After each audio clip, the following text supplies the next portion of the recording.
Kemarin itu gue habis isi seminar di salah satu perusahaan bank besar di Indonesia. Setelah seminar, satu dari puluhan karyawan di bank itu samperin gue dan tanya, "Pak Devin, di bank ini jumlah permintaan kredit KPR itu hampir seimbang antara rumah baru dari developer dan juga rumah bekas atau rumah second. Tapi di beberapa bulan tertentu, rumah bekas ini permintaannya kadang lebih tinggi kredit KPR-nya. Emang sebenarnya bagusan mana sih, rumah bekas atau rumah baru?" Dan abis itu gue bilang ke dia, selama 12 tahun gue di properti, pertanyaan itu gue bisa make sure itu memang kegalauan banyak orang yang lagi cari rumah, antara rumah bekas atau rumah baru. Akhirnya gue jelaskan ke dia soal plus minusnya rumah baru, plus minusnya rumah bekas, biaya-biaya yang bakal timbul itu ada apa aja, lebih worth it yang mana, semua ini bakal gue jelasin di video ini. Yuk kita breakdown.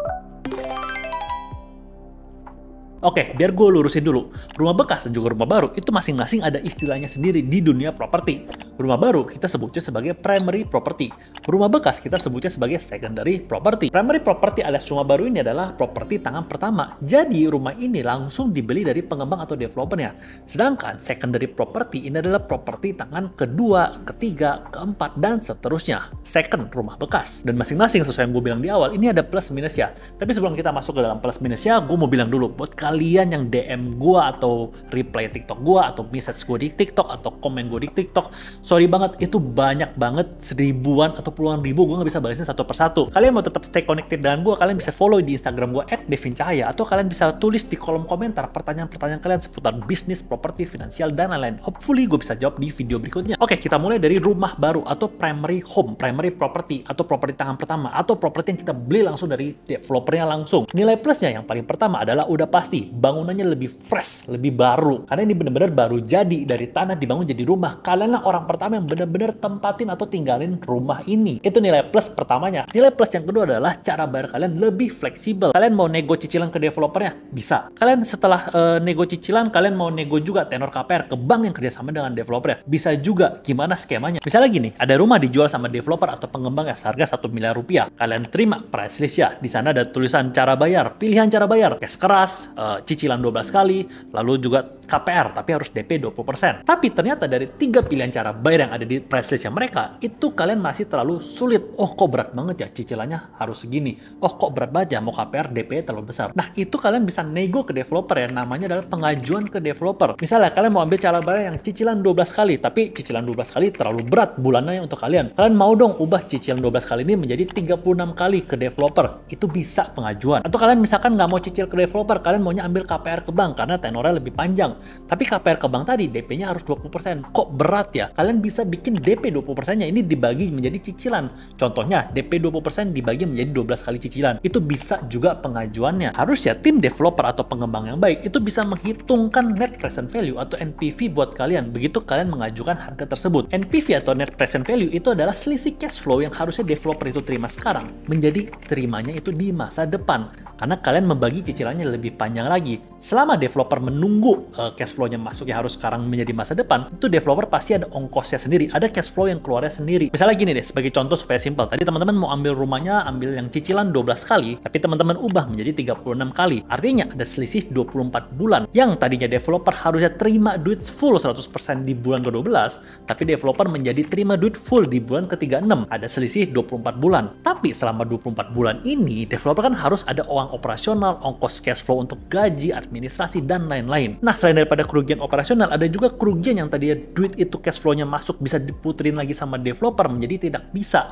Nah, itulah tujuannya NPV, buat mengukur selisih kerugian cash flow dari perusahaan. Nah, rumus NPV ini bakal gue tampilin di layar. Makanya begitu kalian nego mau ubah cara bayar cicilan 12 kali menjadi cicilan 36 kali, itu otomatis harganya akan jadi lebih mahal. Dan orang-orang salah kira, oh kok dibungain ya cicilannya, oh kok dibungain ya harganya jadi lebih mahal. Padahal itu bukan bunga, itu adalah NPV atau net present value. Dan fleksibilitas nego cara bayar yang gue maksud tadi, itu sifatnya adalah pengajuan. Jadi masih ada kemungkinan pengajuan kalian ditolak sama pengembangnya atau developernya. Lanjut ke nilai plus yang ketiga, kalau kalian pilih rumah baru tangan pertama, yaitu kalian lebih fleksibel pilih unitnya. Kalian mau pilih nomor rumahnya, Masih ada, kalian bisa pilih-pilih. Kalian mau pilih rumah yang hadapnya sesuai dengan keinginan kalian? Masih bisa. Kalian mau pilih rumah yang misalkan dekat dengan fasilitas gym dan kolam renang?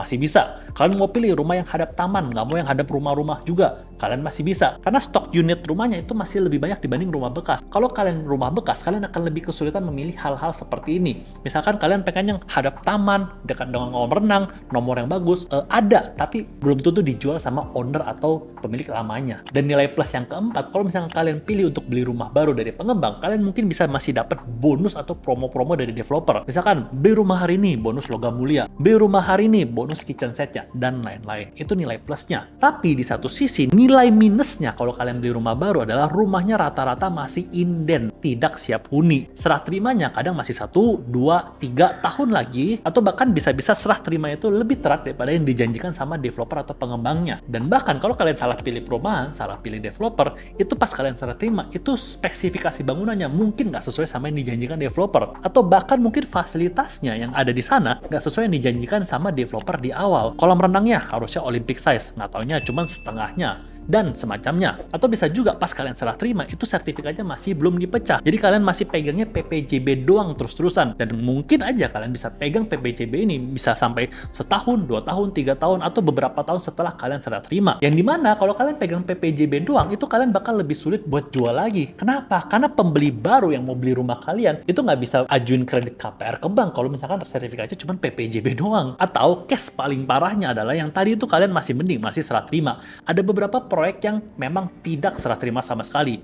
Proyeknya mangkrak. Dan ini memang amit-amit resiko yang terparah yang bisa dialami sama pembeli. Gue pernah bikin video soal proyek mangkrak di sebelumnya. Nanti kalian tonton aja. Tapi kenapa bisa begitu? Bisa telat serah terima, bisa nggak sesuai janji developer, bisa mangkrak. Karena begitu kalian membeli dengan harga yang murah, bangunannya masih baru, masih fresh, kalian sebenarnya sedang berbagi resiko dengan pengembang propertinya. Seperti itu kira-kira plus minusnya kalau kalian pilih rumah baru. Nah, sekarang kita masuk ke dalam plus minusnya kalau kalian beli rumah bekas atau secondary property. Kita mulai dari nilai plusnya. Nilai plusnya adalah kalau kalian cari rumah yang siap huni tanpa inden sama sekali, tanpa resiko sama sekali, rumah bekas atau rumah secondary adalah jawabannya. Itu langsung bisa kalian tempatin atau tinggalin. Lalu sebenarnya kalau misalnya kalian ngerti properti, dengan uang budget yang sama, itu kalian bisa mendapatkan spesifikasi bangunan yang lebih bagus, lokasi yang lebih kalian suka, dan juga luasan rumah yang lebih luas dibandingkan rumah baru. Jadi rumah bekas ini lebih profitable lah kira-kira. Kenapa bisa gitu? Soalnya gini, fakta mind blowingnya, kalau kita ngomongin makroekonomi, para pengembang properti semakin kesini akan semakin kesulitan membangun rumah kalian dengan spesifikasi yang lebih bagus. Tapi kan rumah lama yang sekarang menjadi rumah bekas itu kan juga dari developer properti atau pengembang properti. Kok bisa beda spesifikasi bangunannya dengan rumah baru yang sekarang? Karena seperti yang kalian tahu, harga rumah itu naiknya naik terus. Bahkan kadang kenaikannya itu bisa lebih cepat daripada kenaikan gaji kalian. Tapi kalau naik itu ketinggian, harga rumah itu bisa bubble. Kalau harga properti ini udah bubble, artinya properti akan semakin sulit buat dibeli. Sektor properti bisa mati, dan itulah yang mau dihindari banget sama para pengembang properti. Jadi, apa yang akan dilakukan sama pengembang properti supaya hal ini nggak terjadi? Mereka akan menekan budget mereka supaya mereka bisa menjual rumah dengan harga wajar ke kalian, tapi tetap mempertahankan margin atau profit atau margin keuntungannya mereka. Dan salah satu cara mereka mengontrol harga rumahnya adalah dengan menekan budget pembangunan atau konstruksinya. Karena makin kesini, harga bangunan, harga material itu semakin mahal. Harga bahan baku itu terkena inflasi. Itulah alasan kenapa makin kesini spek rumah baru itu nggak bisa bersaing dengan spek rumah yang dibangun tahun 2000-an. Makanya banyak orang yang beli rumah bekas ini karena struktur bangunannya mereka anggap lebih bagus, mereka tinggal renovasi sedikit sesuai dengan desain yang mereka suka, udah deh, dapat. Dengan budget yang sama, mereka dapat spek bangunan yang lebih bagus dan desain yang mereka suka. Lalu nilai plus yang berikutnya adalah cara bayarnya juga kalian bisa bikin fleksibel. Kalau misalkan tadi rumah baru, itu kalian negosiasinya dengan developer.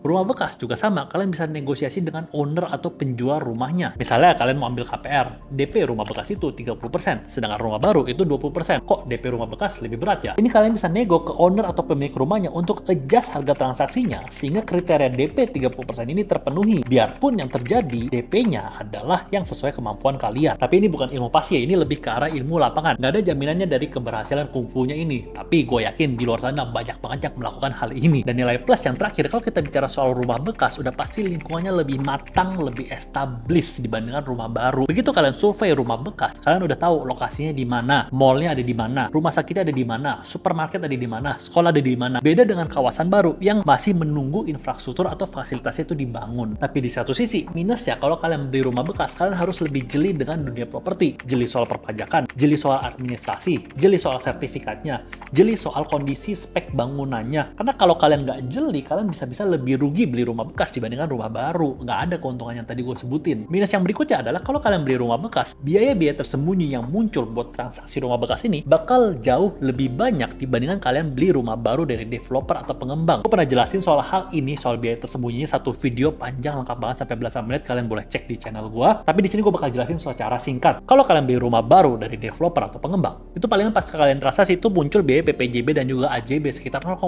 sampai 2% dari nilai transaksi. Dan bahkan kadang nilai PPN-nya itu sudah include dari price list-nya. Tapi kalian perlu cek lagi ya, ini harganya sudah include PPN benar atau belum. Tapi di satu sisi, kalau kalian beli rumah bekas, biaya-biaya tersembunyi yang bakal muncul itu adalah BPHTB 5% dari NJOP, BBN atau biaya balik nama 2% dari nilai transaksi, PNBP 1/1000 dari NJOP. Kalian perlu bayar AJB lagi 0,5 sampai 2% dari nilai transaksi. Belum lagi biaya notaris, PBB, dan kalau misalkan harganya itu exclude PPN, itu bisa 11 sampai 12% lagi. Belum lagi owner rumahnya atau penjual itu bakal kena PPh 2,5%. Jadi otomatis ownernya mungkin bakal naikin harganya juga. Dan itu kalau di total bisa tambahan 11 sampai 15% dari nilai transaksi rumahnya. Itu gede banget dan kalian nggak bisa cicil itu ya guys. Ya nggak mungkin lah kalian cicil PPN, kalian nggak mungkin cicil BBK nama BPTB, itu nggak mungkin bisa dicicil. Jadi kesimpulannya itu gimana? Oke, sebelum kita masuk ke kesimpulan, kalian yang sudah sampai di menit di video ini, kalian boleh dukung channel edukasi ini dengan cara like, subscribe, dan juga nyalain tombol loncengnya. Oke, jadi kesimpulannya emang sih rumah baru dan juga rumah bekas itu ada plus minusnya sesuai dengan kebutuhan dan juga budgetnya kalian. Tapi kalau ditanya harganya lebih worth it mana, harganya lebih mahal mana, harganya lebih murah mana, itu juga tetap tergantung ya guys. Rumah baru kalian bisa aja juga dapat harga yang lebih murah. Kalian ikut NUP, kalian ngantri, ambil nomor antrian, kalian dapat unitnya, itu kalian dapat harga yang lebih murah, bahkan lebih murah sebelum launching. Itu benar-benar harga yang masih early bird banget. Satu sisi rumah bekas, kalau kalian pinter pilihnya, lokasi yang bagus, ada penjual yang BU atau butuh uang, kalian tetap bisa dapat harga yang miring kok. Atau kalian beli rumah yang lelang, roya, AIDA, sitaan bank atau non performing loan, itu kalian bisa tetap dapat harga yang miring juga. Jadi memang pas kalian mau beli rumah, mau rumah baru atau rumah bekas pun, itu kalian perlu survei. Surveinya jangan kecepatan, jangan cuman oh saya udah survei seminggu, oh saya udah survei 2 minggu. Survei rumah atau beli properti itu kira-kira butuh 3, 6, bahkan 12 bulan, bahkan bertahun-tahun. Karena pembelian properti itu pembelian yang besar guys. Jadi nggak cuma dilihat dari harganya doang, begitu pula dengan lokasinya, renovasi spek bangunannya, dan juga cara bayarnya itu sesuai dengan kebutuhan dan juga kemampuannya kalian. Tapi kalian boleh tulis di kolom komentar, kalian tim rumah bekas atau tim rumah baru. Oh ya, kalau kalian mau dengerin soal ilmu properti lainnya, kalian bisa klik di sini. Atau kalian misalkan mau dengerin soal ilmu strategi bisnis, keuangan, finansial, kalian bisa klik di sini. Jangan lupa subscribe dan share video ini ke teman-teman kalian kalau misalkan kalian merasa video ini bermanfaat buat jadi asupan ilmu bisnis, properti, keuangan sehari-harinya kalian. Sampai jumpa di video berikutnya.